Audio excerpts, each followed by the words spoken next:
আজকে আমরা একটি কবিতা আবৃত্তি করব। আমাদের কবিতার নাম মুক্তি সেনা, লিখেছেন সুকুমার বড়ুয়া। চলো আমরা সবাই একসাথে পড়ি, ঠিক আছে?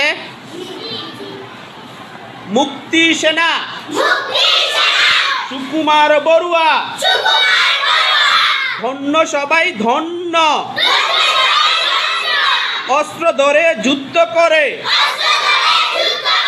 মাতৃভূমির জন্য, ধরল যারা জীবন বাজি, হলেন যারা শহীদ গাজী, লোভের টানে হয়নি যারা ভিনদেশীদের পণ্য, দেশের তরে ঝাঁপিয়ে পড়ে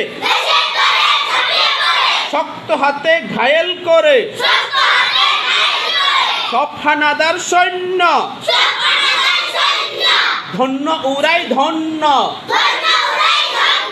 কেমন লাগলো কবিতাটা? বলে একটা হাততালি দাও। ধন্যবাদ সবাইকে।